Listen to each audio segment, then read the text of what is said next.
The situation at Spurs is oh so wrong. It's all part of Enic and Levys gone. A world-class stadium, second-rate team. Spurs are winning nothing under this regime. Together we need to shout, Levy Enic out. Together we need to shout, Levy Enic out. Intense are filling their coffers to the brim. The football forecast looks so grim. Spurs last cup win in 2008. Unlike a proper investment, it's what true fans hate. Together we need to shout, Levy Enic out. Together we need to shout, Levy Enic out. Intense are filling their coffers to the brim. The football forecast looks so grim.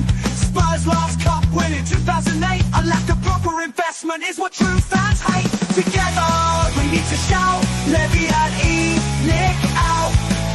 Together we need to shout, Levy Enic out.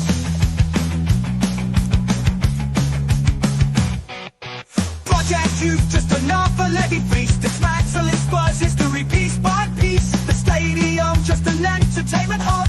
No true fan wanted this for our club. Together we need to shout, Levy Enic out. Together we need to shout, Levy Enic out. Legendary Bill Nick would turn in his grave if he knew how the owners now behave. Corporate greed and no success. We need to work together to get our club out of this mess. Together we need to shout, Levy Enic out. Together we need to shout, Levy Enic out.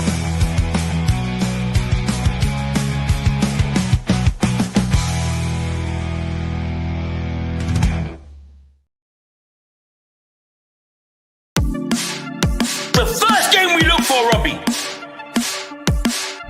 Tottenham away. When we got Tottenham away.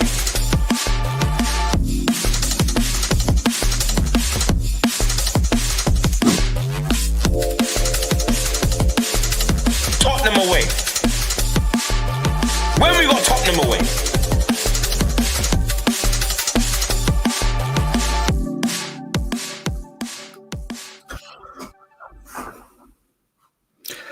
Good evening, Spurs fans. Welcome to Tottenham Away. Smash like, hit the subscribe, hit the notification bell. Thank you for being here. Any questions, comments you'd like to share with us, put them in the chat. Any questions you'd like me to answer, any topics you want me to specifically cover, get your super chats in and you will take priority. Good evening, good afternoon, good morning, depending what part of the world you're tuning in from. I have been working all day long. For anyone that knows anything about North London, there is every year for a couple of days, there's this North London Cypriot event called the Wine Festival Expo. And here you can see I'm wearing the T-shirt because my friend and his family run it. So I've been volunteering all day. I'm knackered. I just wanted to come home, go to bed, and then go again tomorrow because it's a weekend of volunteering that I do to help them out. But there was no way I couldn't go live after the news that broke today. And there is no panel show tonight. There is no guests. It's just me. The boys wanted to come on. I said, guys, no, I'm doing this alone. If you guys want to do a show, do a show. This is me, the audience, and there's plenty that I'm going to say tonight. And I wanted to do this alone because that's how I feel. A lot of people have messaged me saying, Stel, please, can I come on? Let me come on. And I'm like, no. Too many of you have been bashing me all week. Not the Tottenham Away boys, but too many people have been bashing me, sarcastic digs. Some of it at times borderline pylons. And I thought, nah, why should I let you lot come on now? So what? You can have another 4 against 1, 5 against 1. No, I don't need that. I don't want it. I'm not going to accept it. So tonight it's just me, you, and what's happened at Spurs. And we will discuss. We will discuss. So let's get down to it. Before anything else, before we begin, I need to make this very, very clear. Daniel Levy, go fuck yourself. Daniel Levy, you're a piece of shit. I think you're a wanker. I fucking hate you. I resent you with every bone in my body. You are the ultimate scumbag chairman in the history of football. You are an abomination to the game, an abomination to our football club. Daniel Levy, fuck you. Fuck you. I hate the man. I fucking hate the man. We will never be allowed to be happy at this club. We are never going to be allowed to enjoy for more than 2 minutes supporting this club. Daniel Levy, you are a fucking piece of shit. I hate the man. If a bus hit him, I wouldn't care less. Yes, I just said that. If a bus hit him, I couldn't care less. And you know what? If I ever saw him in the street or if I ever bumped into him in life, I can't say what I'd do, because the truth is Keir Starmer would lock me up for saying something on social media that he didn't like. So rather than being locked up by the Labour Party and Keir Starmer, you can figure it out. If I ever see Daniel, you bet there's going to be some furniture moving in that room. Now I've got that out of the way, what's actually happened? I'll tell you what's happened. Ange Postecoglou has been sacked. Sky Sports, beg your pardon, they broke the news today. Tottenham axe head coach despite winning the Europa League. Tottenham sack head coach Ange Postecoglou despite winning Europa League. Postecoglou ended the club's 17-year trophy drought despite Spurs finishing in a dismal 17th in the Premier League with the lowest ever points tally after 22 losses. Australian departs after 2 seasons at Spurs. That makes Ange Postecoglou the 4th longest serving manager at Tottenham Hotspur under this wretched abomination of an ownership. And anyone who defends Levy, anyone who protects Enic, fuck you too. Only Martin Jol, Harry Redknapp and Poch have served longer in the last 24 years under this treacherous ownership. Managers that Ange has served longer than include Stellini, Conte, Mason, Nuno, Mourinho, Sherwood, AVB, Allen, Ramos, Santini, Pleat and Hoddle. The cycle continues, yet another merry-go-round of managers. Nothing has changed. We're back to square one. It was a lie. The whole project was a con. And guys, listen, this is exactly what I said to everyone a year ago. There's the video. Go back and watch it. 7 months ago, the 3 Spurs con men. I told everyone, we had a debate on it, and I made it clear. There's no project. There's no plan. There's nothing. Daniel Levy has lied to everyone again. All the Levy sympathisers, all the Levy lovers, all the Levy defenders, all the Levy fans who keep this chairman in his role and refuse to take action. This is what he does. He does the same thing all the time. There's no plan. There's no project. We were told after Nuno, Conte and Mourinho, what were we told? We were told, I made mistakes. I took my eye off the ball. We've got our Tottenham back. We're now going to go down this youth project. We're going to start playing football on the front foot. There's a project. It takes time.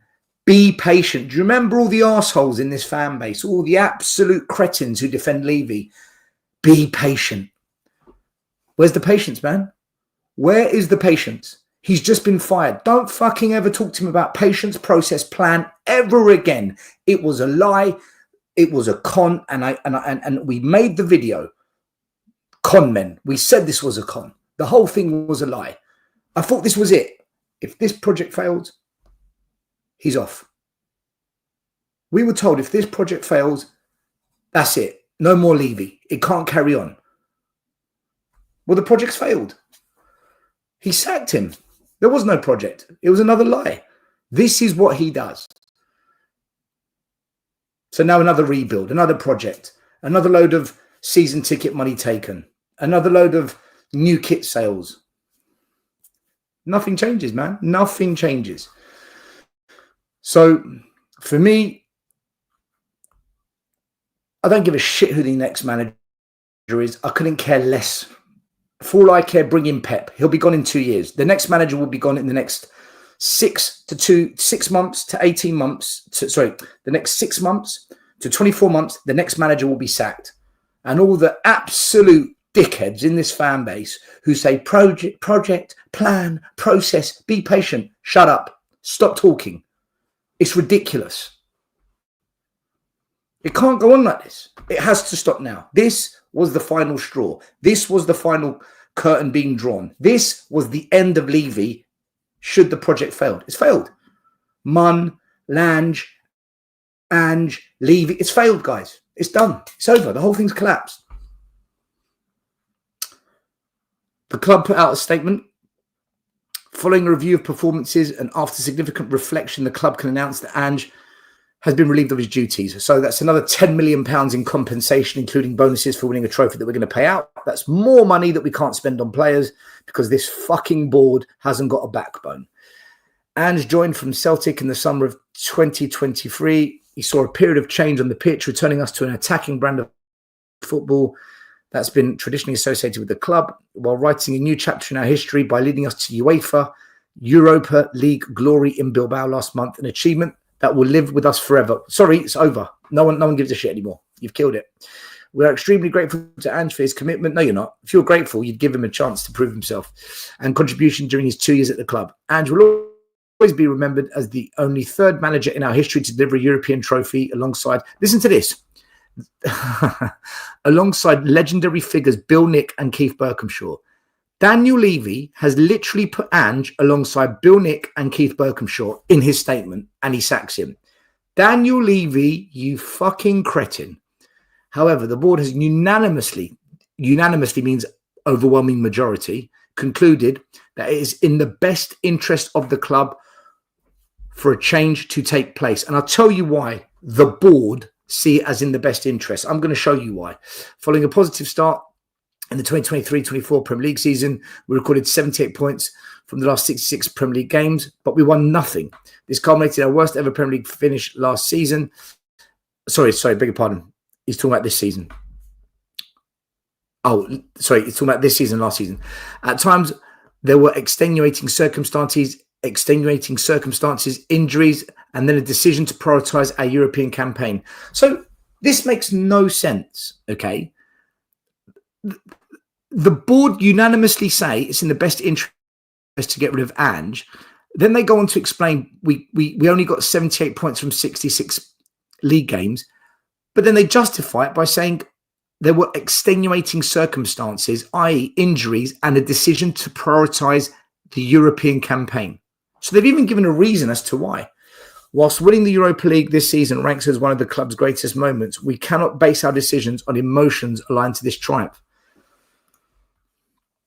It is crucial that we are able to compete on multiple fronts. When has the club ever competed on multiple fronts under Daniel Levy?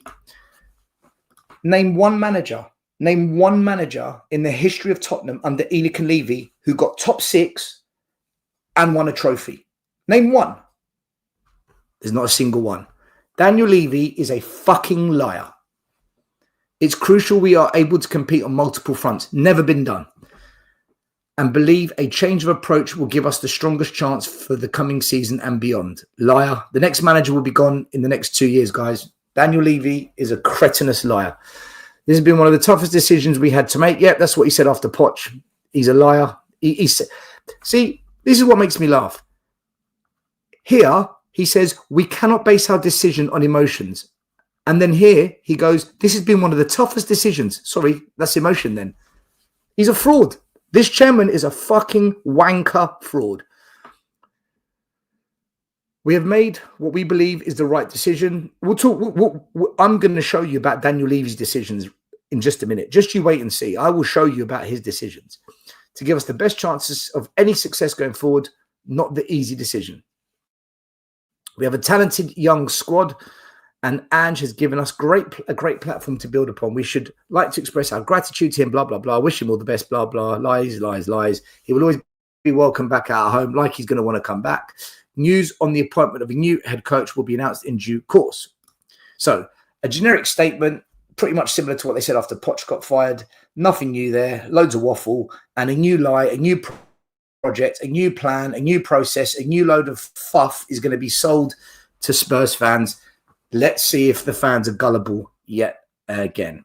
Ange has also released a statement. Guys, if you can't read it, apologies.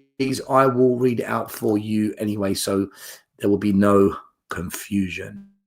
Ange Postecoglou said, when I reflect on my time as manager of Tottenham Hotspur, my overriding emotion is one of pride. The opportunity to lead one of England's historic football clubs and bring back the glory it deserves will live with me for a lifetime. Sharing that experience with all those who truly love this club and seeing the impact it had on them is something I will never forget. That night in Bilbao was the culmination of 2 years of hard work, dedication, and unwavering belief in a dream. There are many challenges to overcome and plenty of noise that comes with trying to accomplish what many said was not possible. We have also laid foundations that mean the club should not have to wait 17 more years for the next success. I have enormous faith in this group of players and know there is much more potential and growth in them. I sincerely want to thank all those who are the lifeblood of the club, the supporters. So massive shout out to the fans there from Ange. I know there were some difficult times, but I always felt that they wanted me to succeed, and that gave me the motivation I needed to push on. It's important to acknowledge the hard-working people at Spurs who gave me encouragement on a daily basis. And finally, I want to thank those who were with me every day for the last 2 years, a fantastic group of young men who are now legends of this football club, and the brilliant coaches who never once doubted we could do something special. We are forever connected. Andre S. Facre. Today is to do. So I guess that's a well-written statement. How much of it does Ange truly mean? God knows. But they're the two statements. Just political PR from both Levy and Ange. If I was to say which one was more sincere, I'd probably say Ange's comments were more sincere. Daniel Levy's, I've heard the same bollocks for the last 20-odd years. But either way, both were scripted in various places. So, listen, guys, I'm fuming, man. I'm absolutely fuming. This guy came in and said, I always win things in my second year. Boy, did he stick to his word. Boy, did he deliver. Boy, did he do as he said. He's gone. Because we don't want that. It's not good enough. We must finish high up in the league and win trophies, because no manager's ever done that before. But hey, let's fucking do it now. When we had one of the worst summer windows in living memory. This is what he gave us. This is what he gave Spurs. You haven't seen these scenes in 2 decades, Spurs fans. You can't even remember what this looked like until that night in Bilbao. Don't pretend you know what that looks like until recently. We'd all forgotten. Love him, hate him, despise him. He did it. Facts. He did it. And then the mother of parades. 250,000 Spurs fans on the streets of London. When's the last time we had that? When's the last time we were given this? But fuck it. Get rid of him. You know how I feel. You know how I think. You know what my feelings, you know what my thoughts are on this. This, for the first time in 5 years, guys, this brought me happiness, man. I was so happy to support this football club once again. There I am in Bilbao. I will never be able to share that experience with anyone unless they were there to just live that moment the way I did. I was very, very lucky to be there. I count myself lucky to have been able to go and to get a ticket. For the first time in 5 years, I've fallen in love with my football club again. I actually love this club again. But no, we're not allowed to have that. We even were allowed to banter the Gooners. We were even given a summer to banter the Gooners. Crystal Palace won a trophy. Liverpool won a trophy. Newcastle won a trophy. Tottenham Hotspur won a trophy. And Ange, he gave us that trophy. Look at Arteta with his plastic bottle, because he's a bottle job. We've been able to banter the hell out of the Arsenal fans. We got a glorious night. We won a trophy. We had a parade. Some of us were happy. The rest were fucking miserable. And we were allowed to banter the Arsenal fans. So what do? Sack the manager. Another project, another process, another plan, another crock of fucking lies from this traitor of a chairman. This wretched ownership, Enic. To hell with the lot of them. I hope they get hit by a bus. Yeah, I've said it twice now. I don't care. I hate them. I absolutely despise them. Levy out. Levy out, which now turns my attention to change for Tottenham. What are you going to do? What are we going to do? What now? All the Spurs fans were lied to. We were told this was a project. We were told we've got our Tottenham back. We were told we've learnt from our past mistakes. We were told that there's going to be this new young crop of exciting players and playing front foot attacking football, and this is what we're going to do. So why have you sacked the manager then? You hired the manager. You chose to hire Ange. This is your boardroom decision.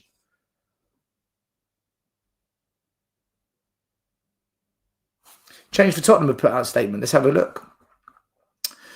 So Change for Tottenham, they have effectively said that Ange Postecoglou sacked, the cycle of failure under Enic and Levy continues. Spot on. Tottenham Hotspur have officially parted ways with Ange, closing yet another turbulent chapter under the leadership of Enic and Daniel Levy. In a club statement released today, Spurs thank Postecoglou, okay, yada, yada, yada. And they go on to say words that will ring hollow to a fan base that's heard it all before. And this is exactly what I was saying, guys. Heard it all before. It's the same shit, different smell. They've just repackaged, regurgitated the same fucking lies that they give to us all the time. This is what Enic and Levy do. Postecoglou arrived to genuine hope. He was seen as the man to reset the culture of the club, to bring expansive football, restore accountability, and build a long-term vision. For a brief moment, it seemed possible. The early months of his reign were electrifying. Front foot football, courage on the ball, and players expressing themselves in a way Spurs hadn't seen in years. Clearly, that was the first 10 games. Importantly, Ange delivered silverware. Let me repeat that for some of you miserable, misery-entrenched fans. Ange delivered silverware. Yes, something you hate, some of you Spurs fans, because for you, finishing in the top 6 is more important because you've been motherfucking brainwashed by Daniel, I only care about top 4 Levy. In May, he led Spurs to the Europa League glory for our first trophy in 17 long years. That should have been a turning point, a foundation to build on. Instead, it proved how little success truly matters at a club where vision is short-term and loyalty is one-sided. What they should have added is, and lies are consistent. As the season wore on, key injuries and a threadbare squad quickly exposed the club's refusal to build depth. Postecoglou's tactical commitment, thrilling when it worked, was left unsupported by a board unwilling to give him the tools to succeed. I think it's also fair to say that Ange didn't adapt as well. We can't not ignore that. He needed to prove that he could adapt, but he won't be given the chance because the career at Spurs has ended for Ange. I think Change for Tottenham should have also put that in their statement because that would have been a little bit more honest about what happened as well.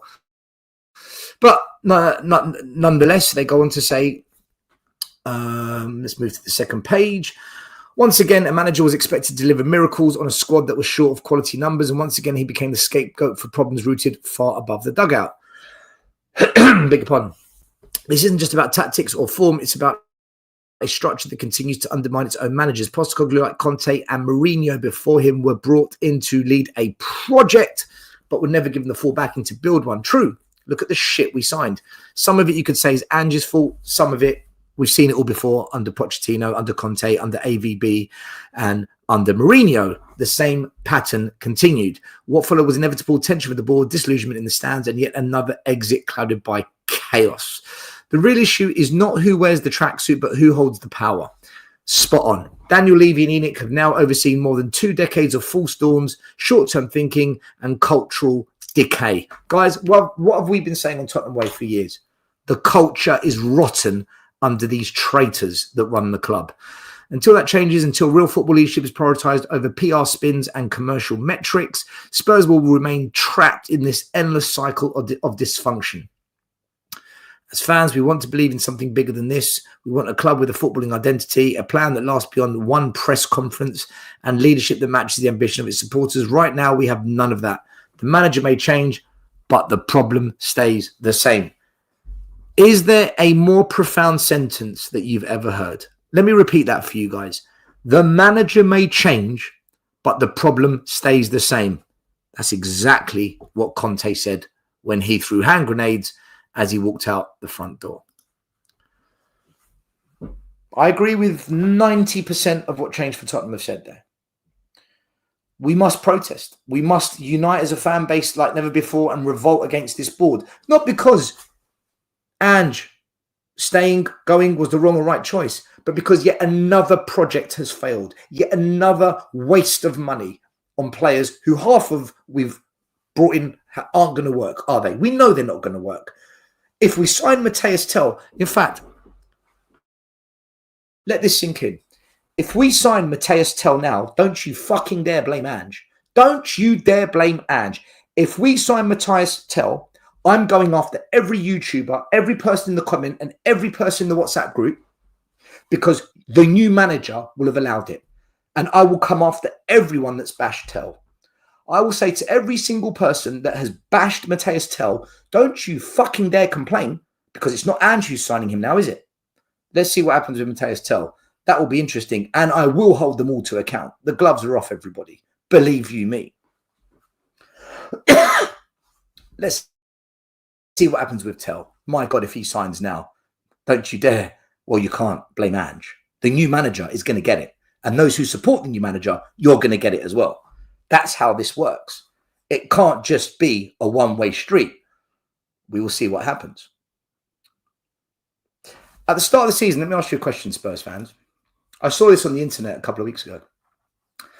If you were asked at the beginning of the season, hand on heart, if we got 17th place, but we won the Europa League trophy, and we got Champions League football next season, and a shot at the European Super Cup, how many Spurs fans would have said no thanks? I'll tell you how many, 0. And do you know what? I think he's right. I think if that was pitched to Spurs fans at the start of the season, I guarantee you're going to win that European trophy. I guarantee you Champions League football, and I guarantee you get to play for the Super Cup, but you're going to finish 17th. Will you take that? I bet most fans say yes. But now it's actually happened, all fucking hell broke loose. Guys, there's no project. There's no plan. There's no future for the next manager. He'll be screwed in the next 6 months to 24 months. The same cycle will rinse and repeat. This ownership hates trophies.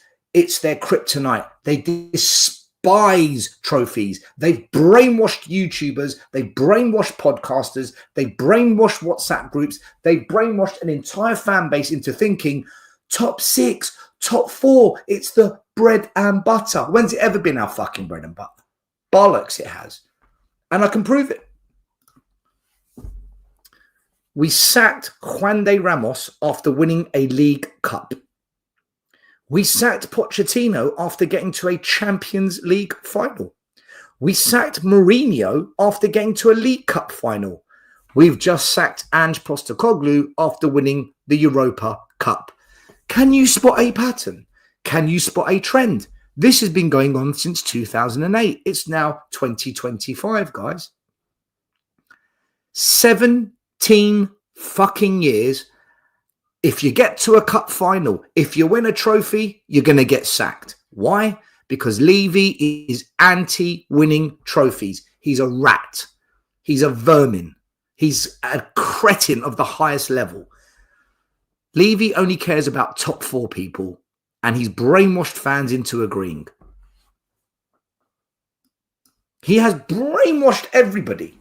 Everyone is a cult of Levy because it's about the league position.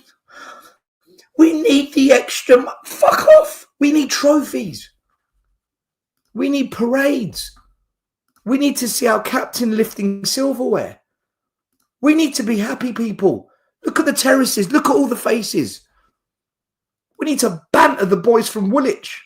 By the way, Crystal Palace are now the biggest club in South London ahead of Arsenal. Just wanted to put that in there. That's what it's about. Bantering your rivals, winning trophies, having parades.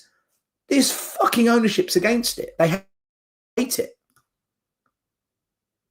They hate it. Juan de Ramos, 2008. He beat Chelsea in a cup final. We beat the scum in a cup final. We sack him.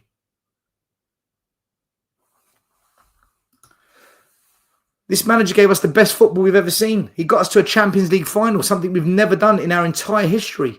We sack him. We sack him. He comes in to win a trophy. Mourinho, his job was win me a trophy. He gets to a cup final. We sack him. We sack him. He came in to win a trophy. He said, I always win in my second season. He won a trophy. He won a trophy. We sack him. Don't tell me Daniel Levy. Do not tell me Daniel Levy gives a shit about silverware. The proof is in the pudding. 25 years, 2 trophies. Anyone that either wins or comes close to winning, sacked. Sacked. Don't you dare get to a Champions League final. Don't you dare win a European trophy. Don't you dare get to a League Cup final because you're going to get fucking sacked.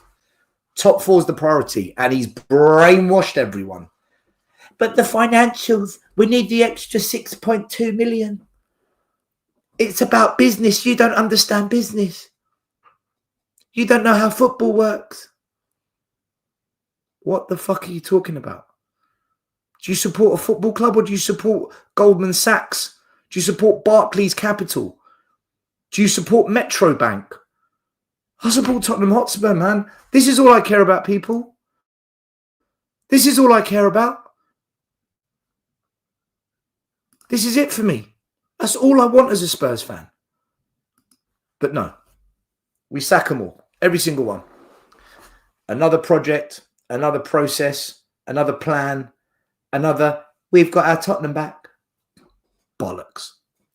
We've been lied to, we've been conned, and fans now need to make a decision. Are you going to be conned again? Are you going to continue being brainwashed? Are you going to continue facilitating a board that hasn't got a fucking clue what they're doing when they hire, when they fire, when they get involved in transfers, when they pitch another process, project, plan? Trust the process is the most poisonous phrase used in football. Trust the process. Fuck the process. It's just diabolical, man. We are not allowed to be happy at this football club. We are not allowed to enjoy football success. We must constantly be in a cesspit of doom. We are in the quicksand of misery. We are an abomination of a club. We are despicable in every aspect when it comes to glory and success. We hate it. We fucking resent it. It's an illness. That is the culture of Tottenham. And it's sad. It's just so sad that this is where we're at. The next manager who comes in, he'll be gone. 6 months to 2 years, he'll be gone. Because that's what happens to all of them. He will not survive. Believe you me, he'll be gone. Whoever we bring in. Unless Levy fucks off.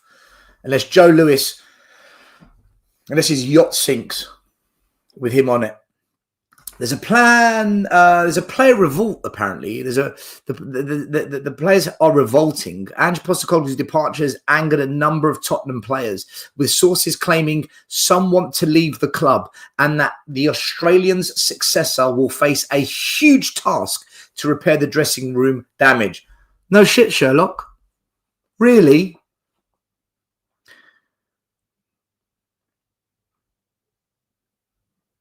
Has angered a number of players. Well done, Levy. You've pissed off the staff now. You've pissed off the staff. Some want to leave the club. Of course they do. Of course they do. And do you know what? Our dumb fan base, a certain section of it, of course, not all the fans are dumb, but a section of our fan base will say, good, I don't want Romero. He's shit. I don't want Romero. World Cup winner.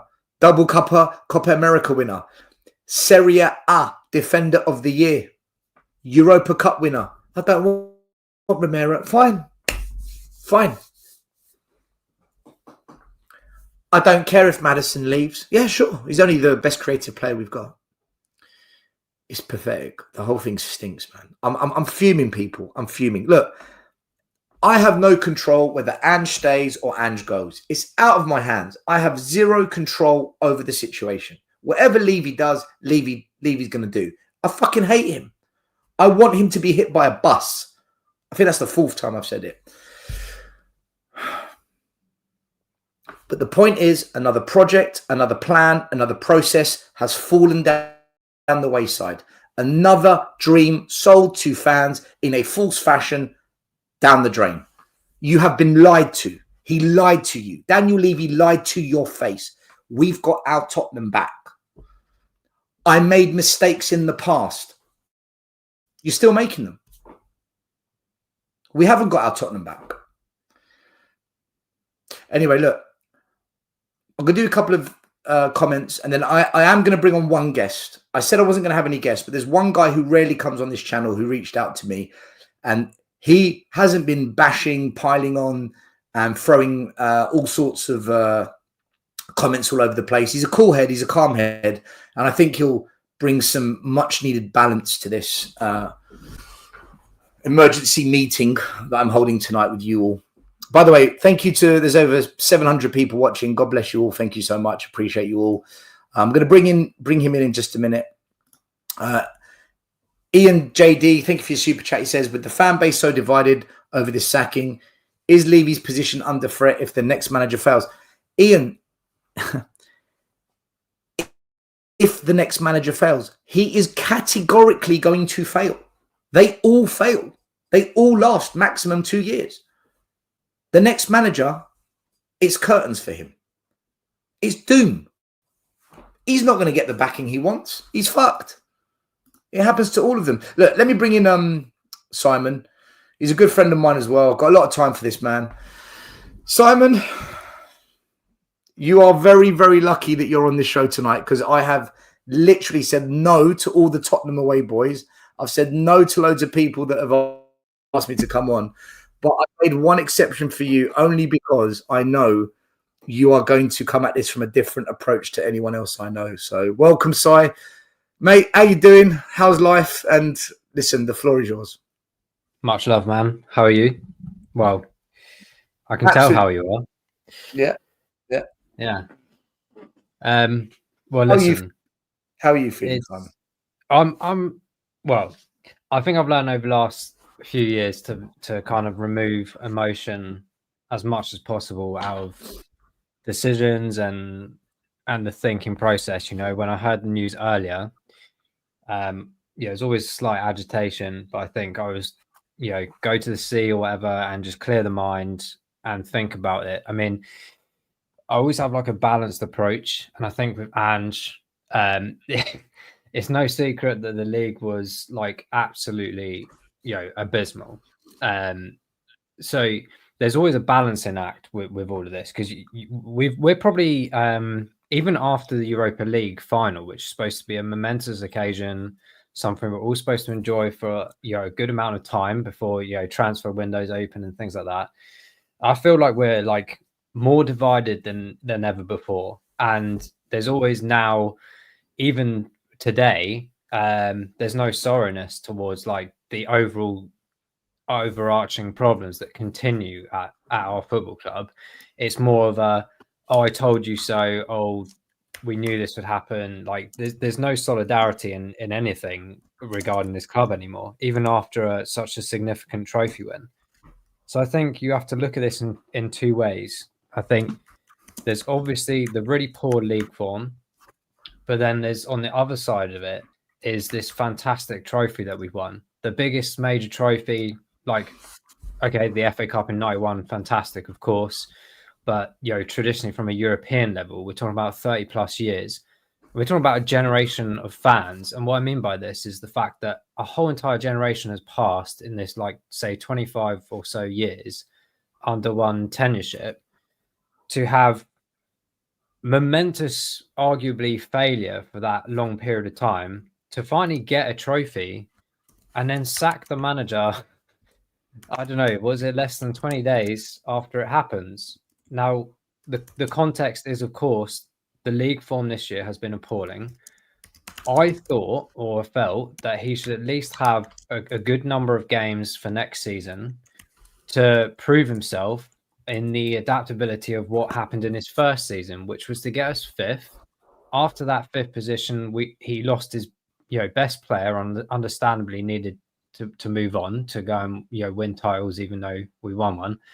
And you context where it comes back into play. I mean, what I mean by this is like last summer, for example, where we talked about backing the team, backing the manager. There was always these talk of targeted players, this, that, and the other, and we then get what we usually get is either the BTEC side of players or players that are just not ready to compete or at the level that we need. That's not saying they're bad players or they won't become good players, but what happened in the sort of snowball effect of this whole year is we've come undone in the sense that everyone understood what Ange's tactics were. The players couldn't really adapt to that. We got the injuries, whether that's Ange's fault for overplaying, whatever it is. There's always going to be pointing fingers somewhere. It's then snowballed into the fact that come February time, maybe even slightly earlier than that, it was almost like it was a decision in Ange's head. You could kind of see it on the field where we pretty much just gave up on the league, and it was just like we have to put all the eggs in one basket. It was a huge risk, and it ultimately paid off in the end. So when we're juggling that thought process of the last, say, 2-3 years, or the last 2.5 years, do we not consider the first season? Is that a success because we got to 5th? Fantastic. We saw some good glimpses of football, but this season is almost deemed as a failure because of our league position, even though we've won a title, and thus become a sackable offence as a result. Where's the 3rd season or time of the 3rd season and another summer of actually going, right, we got the foundation. Again, Levy has mentioned this in the statement earlier today about Ange giving us a foundation. Well, why not let him proceed with that foundation? There's something that we can cling on to from previous to say that what he was doing was working well. It faltered this year. There's no doubt about it. I hated going to most of the games. It was terrible to watch. But when you're looking into a project and you're talking like Levy does, every single manager, he talks about this is the manager, long-term project, backing, investment, etc., etc. Never happens. 18 months down the line, 17 months down the line in some managers' cases, in some cases 4 months. It doesn't proceed with it. So I guess like my agitating point is the concept of having a manager finally taking us over the line, whether you agree or not with the performance levels even in Europa League weren't fantastically amazing. There were 2 or 3 particular games that were absolutely incredible. Player management, management of the game was fantastic. The final was not great at all either, but we got over the line. So what do we want? What do we actually want? Because we can't compete on all levels unless you invest significantly in a depth of a team, which ultimately comes to the responsibility of the ownership of the football club. So this next manager that comes in, I'm guaranteed, because I've said this in pretty much every video with yourself, with other channels, over the last 5-6 years, I will say, I'll see you in 18 months, because we'll be having the same conversations over and over again. When does it stop? And then the ultimate question, really, and I tried very hard the last few weeks to not finger point at Daniel Levy as much as I have been in the past, but it ultimately comes to the fact that when ultimately does he take complete responsibility, even himself, to look at himself in the mirror and go, what am I doing here anymore? Because unanimously as a board, I don't even know how many are on the board. I mean, unanimously, in my opinion, you're talking about 20, 30 people. I think there's like 5 people on the board. So it's not exactly like, they're all mates anyway, sat around having a tea in the morning and make some decision, right? When do you actually take responsibility? And I think that's where the egotistic side of it comes in significantly, where a lot of people now are saying, well, you can't point fingers at Levy now because he's won the trophy. He backed Ange. Well, he didn't back Ange, really, did he? Because he sacked him. So, you can go along with the plan in February and go, oh, this is going to be a risk. Well, if at the end of the season he doesn't win anything, cool. I win either way because I can sack him, or I can sack him afterwards anyway because of the poor performance of the league. He was in a total win-win situation from that point, from a financial perspective, from an ownership perspective, to just do what he wanted afterwards. And that's where I get massive frustration from it. I say I take the emotion out, but you still have to think logically as to, yes, I see the two counter arguments of Ange's performances in the league, but also see what the possibility was. And I thought that's what a project meant. It means you will have bad times. Of course you will have bad times. In this instance, this season, it was absolutely appalling times in the Premier League. But can you look beyond that? Because as fans, I don't know if I'm just speaking for myself here, I'm entirely bored of the situation of the last however many years I can remember of going around in this circus. Like, when do we as fans start taking note of this more and more and go, I'm kind of getting fed up with this now. We've done the protests, we've done this, we've done that. We continue to do that, of course, when the times are right. But now we're stuck in this position once again, where there's a common denominator of a man that's making all these decisions, or as a board are making these decisions that seem to be just completely poor. It's very well to say we're making a good decision now, so we don't have to say in 10 games time in the third season where it might go wrong. But the ultimate decision of hiring these people in the first place and being in the positions that we are always in every 18, 12, 24 months for having to hire these kind of individuals or these kind of ways of play, or whatever the project is, it still comes back. But there's just no responsibility there. And that's where I'm just getting so tediously agitated in my head about it, to the point where I'm sitting there, like even today with the other half in the car. She doesn't follow football, but she's like logical in the sense that she can, if I told her a story about Tottenham, she would go, well, that doesn't make any sense, or that sounds like a stupid thing to do, or like that, what's the point? When I said to her, oh, our manager's been sacked, I was like, what? I was like, yeah, our manager's just been sacked. She's like, but didn't he just like win something like the other week? I'm like, yeah, he did. It's like, well, didn't you say to me like the other day you haven't won something like that for like 30 odd years and you sacked him? She was like, that's not on. Yeah. So, Simon, can I jump in on this a minute, right? I agree with everything you've just said, by the way. Everything. There's not one thing I'd pick from that and say, not sure. I agree with the whole thing. See, for me now, where I'm at with this is that there is no excuse, no wriggle room, no method to maneuver out of not being Levy out. Any fan, however you position yourself. And the reason I say that is because those who complain about, but we need the league position for the money. Add up all the compensation we've played Mourinho, Conte, AVB, Poch, and now Ange. Add up all the compensation of sacking managers. Your league position means nothing because it's been spunked on compensation anyway, even if we do finish higher up. Then you've got the argument of people that wanted Ange to be given a chance should all be Levy out because he's been sacked. And we're going to have to start another project, another process, another plan, another reboot, the same regurgitated, repackaged, full storm that they sell to us. And if you wanted Ange sacked, you should be Levy out because for the last 2 years, you've had another project missold to you. You've had another so-called plan. We've got our Tottenham back sales pitch. It was a con. The whole thing was a con. After Jose, they said, that's it, last chance. After Conte, one last throw of the dice. With Ange, it was do or die. There can be no more. Okay, guys, he's gone. There can be no more. So if you're Ange in, you should be Levy out. If you're Ange out, you should be Levy out. And if you care about the financials, you should be Levy out. Everything Levy has done now ticks the box for every fan to demand a change of ownership, a change of chairman. Am I wrong in saying that? Is there any wriggle room for anyone to find an angle to get out of this now? No, I totally agree, mate. I think, as I said, I try and avoid where possible to keep pointing the fingers at him because we've all done that a lot. And I always try and think, is there another answer anywhere? But I just can't find them anymore. And when I always say to people, like, we've had 25 years or however many exact years it is of experience with this, like, it's not something we're just making up in our heads, like out of nowhere or just yesterday.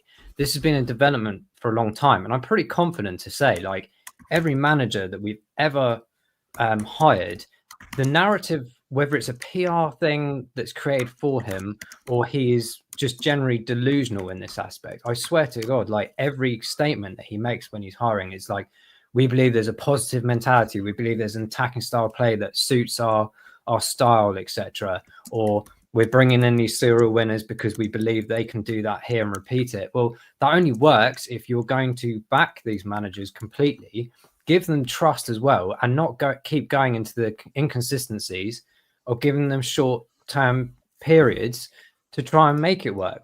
But all these things, there's so many variables that have to come together. But ultimately, the buck stops at the top to be able to produce that backing, to produce that mentality, to go, right, we see what you're trying to do. This is, I don't know what exactly happened in the conversations, of course, and I don't know what Ange and Levy were like in terms of relationship, but I could personally see it on the pitch throughout most of the season, of course, but predominantly I could see around February, March time, especially with all those injuries we had, and some of them were coming in, and you could even see some of the bigger players making their way back and weren't doing it constantly when they were coming back. It was almost like, we're keeping them fresh for the Europa League. This is the campaign we're going for. It's a risk. Let's see what happens. Let's just hope it works out. And obviously it did. But when you roll back to, I think the statement previously for Ange was about the strong track record in developing the players. It was around the link to the academy, things that he has done over the last couple of years. You're ticking these boxes. If you're putting a CV together, or you're ticking the boxes of someone that you want in your club. He has been ticking some of these boxes. But again, there's variables that kicked in. So back to your point about where does that buck stop? It absolutely comes back to Levy.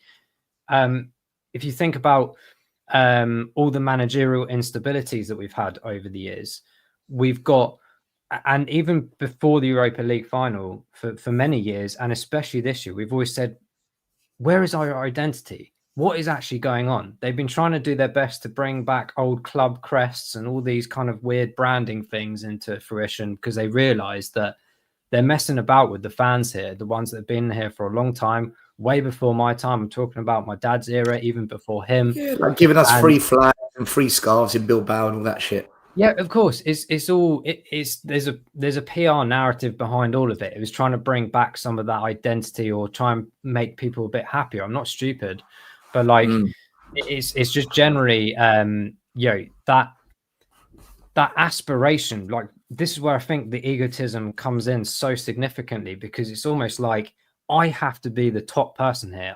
I can't have distractions. I have to be the main person. So, Ange, thank you for the trophy, but now everyone's talking about you too much. I need to bring it back in here, and make another unanimous decision that you're not good enough either anymore. You've won things, fantastic, but it's not good enough. You brought in youth team. We're bringing in academy players to this philosophy now that, come and work hard, come into the team. If you win something, it doesn't really matter. You'll probably be gone soon anyway. And I think it's all really piecing together more and more. And I think even more for the fans out there that haven't been Levy out, or whether they're Levy out or not, everyone's got their own opinion and their thoughts on it. It's absolutely fine. But there's a level of insanity that kicks in sometimes, where you sit there and go, how many more times can I go around in this circle, in this loop in my head? And ultimately, it's the club. We all love this club. And that's why I think we're so maybe aggressive or agitated about it in our fan bases, in our groups, in our WhatsApp groups, whatever it is. The divide is phenomenal. I've never seen such a divide in a football club. And it's the only football club in the world, probably hand on heart, that I could say we talk about our ownership more than we do about our philosophies, our actual club. And that's where we need to start identifying those that don't think about the Levy out situation, or like what's really going on. Ask yourself these questions, like, who are we anymore? What is, I saw an interesting one-liner earlier. What is the point in Tottenham Hotspur? I don't know what the point is anymore. Like, what are we even doing as a club? It's beyond me. So I think you're absolutely right to say that it is more than ever before. It's got to come back to him. Irrespective of the argument, well, we won a trophy under Daniel Levy, and he gave the promise, and he gave the floor to Ange to be able to deliver that. So we can't keep holding the banners up anymore of failure and this, that, and the other. That's fine. That could be a smokescreen potentially. You have to still come back to the point that 17 or less, maybe less than 20 days or whatever it is, after winning something of that magnitude, irrespective of how we did it or the performances, we've done it, to go to that extreme of sacking someone. And I can honestly think some of the players, I know they're going to come out with happy social media posts and thanking them and this, that, and the other. A lot of them must be quite livid or like, really beside themselves of like what's actually going on, and probably being proven right. The likes of Romero, who are probably on their way out anyway, come out, as of many players throughout the season, publicly to denounce their their dissatisfaction, to the ownership or how things are run. Very slyly, not fully directly, but very slyly, we know what they're talking about in the way they've worded it. And I can see that maybe backfiring this summer as well. But maybe that's what he wants. Maybe he wants a lot more of a clear out, less wages to pay for us to finish wherever we can, and just continue to use the club as the business that it is, because it's not a football club anymore. It's just the business. So we're kind of all lost for words, really. I think the thing is, Simon, we like as a fan base, I honestly think there is not a majority, but there's a significant chunk of the fan base that is now fully brainwashed. They'll say things like, "We don't need Romero. Who cares?" Yeah, of course. And then he leaves, and then you begin to see the problems of trying to fill that gap, because we're not going to spend another 50 million on a top centre back. We've got fan base who's been brainwashed into believing that league position is the most important thing, even though we never come first in the league. We've literally got a fan base now that would rather take finishing second and third for 4 years in a row and getting to quarterfinals and semi-finals and winning nothing. We literally have got a chunk of this fan base that will say that's success, or that's progress, or that's the way forward. Yet the same fans who got that under Poch, so many of them wanted him out. So many of them said he can't get it over the line. He never wins anything. He had a good team and he wasted it. So this fan base doesn't know what it wants. There's some who really want trophies, some who want both, but no manager has ever got top six and won a trophy under Levy. When I get into these debates with people and they all pile on, and I say to them, what you want has never been done under Enic and Levy, because they won't pay big money for quality. Exactly. They'll pay big money for dog shit who are on no wages, like Solanke. They won't pay an increased wage bill to attract more quality players at this club. It's always the 70,000s, the 90,000, the odd £100,000 a week player. So Levy's model is either you get top four or you win a trophy. If you want both, in 25 years, AVB couldn't do it, Redknapp, Poch, Conte, Mourinho, Ange, no manager has ever done it. So I don't know what fans fucking want at this club. Either you want silverware or you just want league position. But the thing is, if you just give the fans league position, they hound you out for not getting it over the line, because they get upset, called Spursy and bottle jobs and all that. And sorry, it's a never-ending wheel of doom, because Levy, and listen, this is where I'm going to give him credit. He is a master. He is literally Yoda of the Jedi Force of brainwashing fans. He has hoaxed the entire fan base almost into thinking this is how it should be. This is great, isn't it? I don't get it, Simon. I just don't. What is this? Project number 17 that's now just been binned. How many managers have we? I've lost count of how many managers we've had. Yeah. I think it's 17. If you include interims like Sherwood and Mason. Actual full-time managers, I think this is 14 now. 14, yeah. It's not acceptable. You and I know, Simon, you and I know between 6 months to 24 months, the next guy's going to be gone. We know he'll be gone within the next 6 months to 24 months. We'll be here again. Emergency meeting, Friday night, late night, drama, podcast. I'm sick of it, man. I don't want it anymore. I hate it. I hate the whole thing. I actually fell in love with Spurs for about 10 days and that's gone again. Back to normal.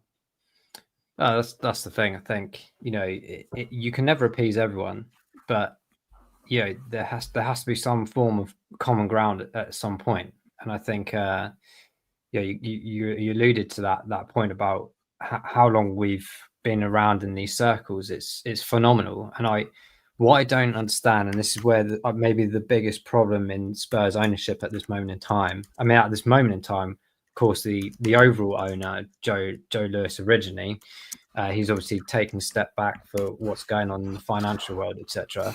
But ultimately, there's never really anyone that Daniel had to kind of answer to. It was more like, what are the numbers? Tick the box. We're in the black. Fantastic. Great. In any other role in any role I've been, and I'm sure it's the same for majority of people out there in the live chat or in the world in general, you usually have to answer to someone, and you only get so many chances or so many opportunities to get things right. And even from a hiring perspective, and I appreciate it's not just Daniel, there's a couple of other on the board that probably have their input and output, etc. But he's the one that signs all the documentations. He's the chairman, etc., etc. How many times in any normal job would you have as these kind of opportunities, but fail at them? And I think that word failure in all the banners and things that we've seen over the last few years has come around that aspect of like, we have failed because we have nothing to show for it.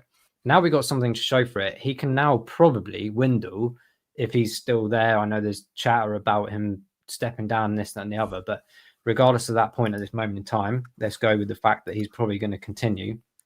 Unfortunately, he's now got that spin where, oh, we've delivered some success now. We've got a foundation, and that lets me off for another X amount of years, or the next manager, this, that, and the other. Oh, well, the next manager couldn't quite reach the highs of winning something like Ange did. On to the next one, on to the next one. That might sound cynical, but it's just based on the experience of a long time as a Spurs fan, and particularly under this ownership regime. There's been erratic, almost impulse-driven, decision making throughout the whole thing. It feels like a business startup every single time, not a club that's been under this ownership for 25 years. You would think, mate. You would think. I'm only saying this because Tottenham is a business, so I'm going to treat it in as I do in my daily life as business acumen. It feels like a business startup where you've got not necessarily unlimited money, but you've gone, it doesn't really matter if this doesn't work out, and it doesn't really matter about the fans or whatever, or the customers, which we are, clients, customers, buying things, etc. And it's like the rinse and repeat. Oh, that didn't work. This project didn't work. This project. You can only do that so many times before you go bankrupt. In this instance, we don't have to worry about that because of the amount of money that these guys have. But I'm treating it as that principle because that's what it feels like. And that's kind of like almost the reality. There is no alignment really at all with football anymore. We know that because, the stadium, it holds a football pitch, but reality really is that it was also considered for other Simon, sporting. did you see this graphic I put up earlier? I don't know if you did, right? Okay. I'll put it up again. We sacked Juan de Ramos after he won a League Cup. We sacked Pochettino after he got us to a Champions League final. We sacked Mourinho after getting to a League Cup final. And now we've sacked Ange after winning a Europa Cup. After each sacking, how did that work out for us? Every sacking ended up leading to more disaster. So for me, there's this common thread at Spurs. Do well in a cup competition, get rid of the manager, because that's not what we're about here at Spurs. It's not about cup competitions. It's not about glory. It's about league position and financials. The pattern's there for everyone to see. We prioritize league position, i.e. top 6, top 4, over trophies. And I'm sorry to say it, I'll repeat it again. If fans want both, then you need to protest for change, because this ownership... Don't you find it concerning that Thomas Frank is the hot favourite? And the big pitch of Thomas Frank is that, look what he does with such a tight budget. That's what they're looking at. They're looking at a manager that... He's not a bad coach, but he's got to work in a tight budget. Well, fuck me. What happens when we have to compete against Arsenal, City, Liverpool, Newcastle? Then what? Because the tight budget, that's when it unravels. So this is what they're looking at. They're looking at, how can we squeeze as much blood out of another stone? It doesn't work, Simon. How many times are we going to repeat this? And you've got fans saying, yeah, Thomas Frank, tight budget. No, that's it. There's loads of examples. I mean, some of the managers in the past, even Pochettino, he was brought in because of the success of the great job that he was doing at Southampton, which I've always had ever since I was young. Great academy players, but very tight on the string purses, maybe even worse than Tottenham in some cases. Yeah, another tight budget merchant, another tight budget. Yeah, and Pochettino took us to some fantastic land. Some great football being played, but ultimately, the Champions League final was a disappointment in many ways, of course, but there was no building upon that. And this is where I get very confused, because use that as an example. Even if you loved Pochettino and you didn't want him to go, look at that exact prime example of losing the Champions League. Okay, there was demoralization in the team and everything like that, but there was no proper backing in the summer. That was the first proper time we were in the new stadium. We have a manager that's been there for a long time, knows what we need to do, what's going on, has asked for the players. We're not giving them. A lot of the players are raging. We could see it clear as day. So that project got diminished. You bring in another one. And it's exactly the same with the Ange proposition. It's almost a bit stranger because we've actually won something. And now there's a foundation. Levy is very clever because he puts in all these statements about, the previous manager, they've left a fantastic foundation, a fantastic mentality. We must build on this. We must build on this. I always remember Middlesbrough winning the League Cup whenever it was. And it was when Southgate was playing. And I always remember Steve McLaren.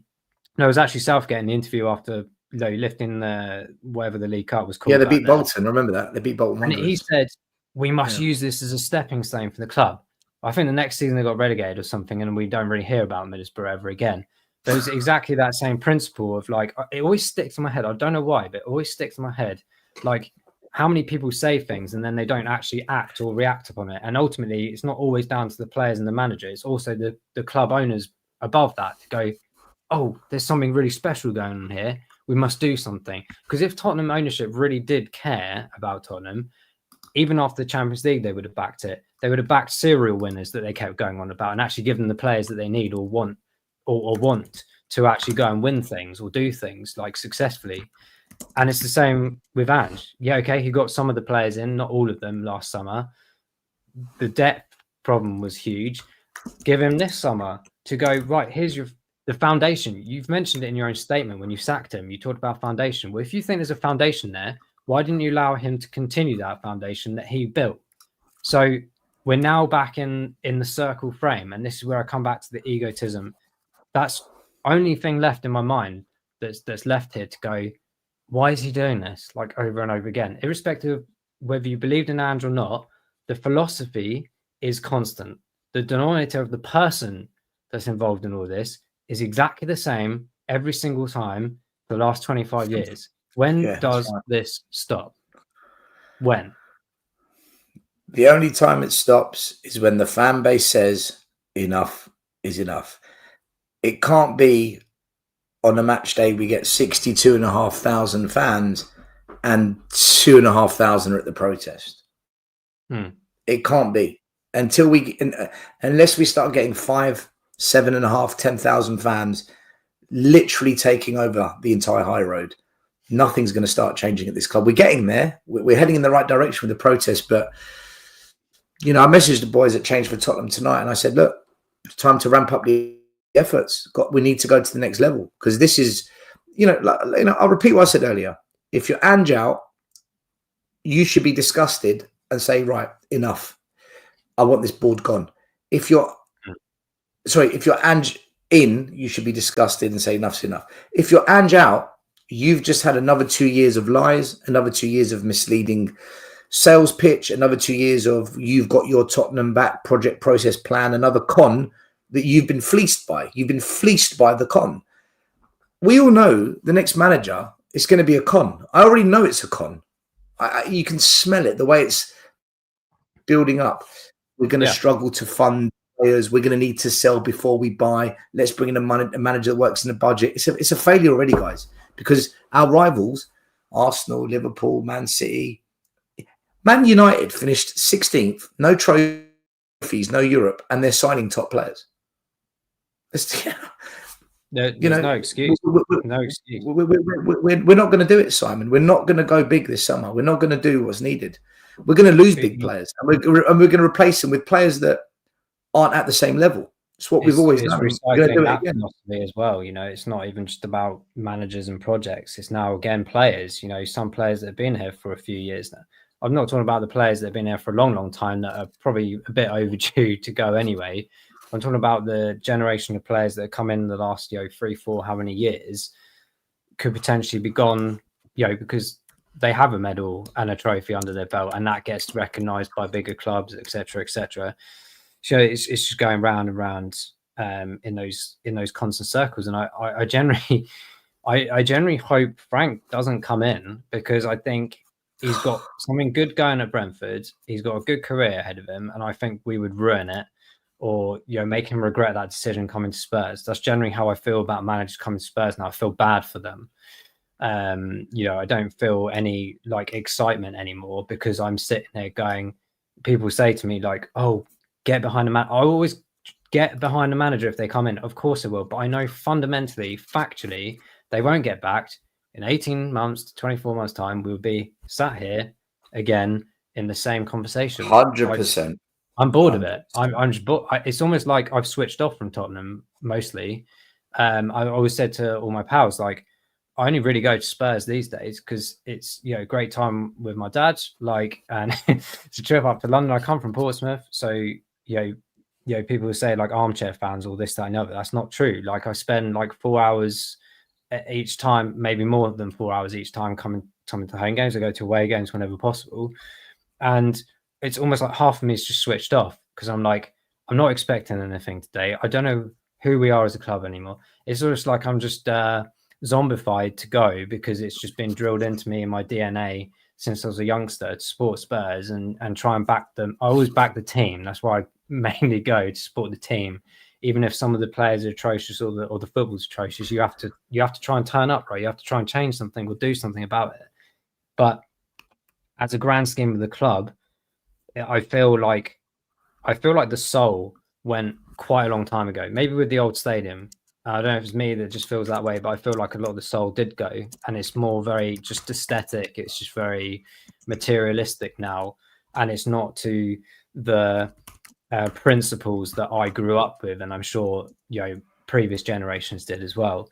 So I think maybe Levy is just approaching this towards a new, complete, entire different fan base that perhaps doesn't care about those exact principles or the defining elements of what Tottenham used to be, and they're just more interested in whatever that everyone was interested in these days. Do you know what I mean? It's just so far away from what I was growing up with, and it's not really. We weren't successful up until this last couple of weeks, really. But you could see some form of identity, and that's just over the last, say, 10, 15 years, slowly diminished to the point in the last 3 or 4 years, it's almost completely gone. I don't know how to bring that back, and sometimes even into my own mind, where we are, who we are, what is the point in Tottenham Hotspur? Because now we win things, and that's not good enough still. We all want to finish top 5 and have trophies, but we never have the team or the depth to be able to do that. Who's responsible for that? Well, the same person for the last 25 years, the same person every season. We go, we need players, we need to add to the team. Instead of buying the players that we need, we go and find tier B or tier C or someone that sounds the same, hoping that they'd be the same. So instead of Bruno Fernandes back in the day, we get Jedson Fernandes. It's just all these kind of weird things where you say, well, you want to be successful, you want to make money, but you're happy to just go and buy the wrong type of players, the wrong skill sets of players, put projects in place, not see them through. What are you doing? Why are you still here? Because you get a very nice bonus, obviously, 500,000 plus a year. A very nice salary. He's the highest paid chairman in English exactly. football. He's not going to leave. Why would he want to leave? The only way he's going to leave is if there's a unanimous decision like they've done with Ange, to go, Daniel, we don't want you here anymore, or the owners or the door of the owner, whatever, comes in finally and goes, we need a bit of a shake up here. It's time for change. 25 years, not good enough. Off you go. I'll go and focus on the strategic business stuff. You're fantastic at that. The attributes of football are not there whatsoever.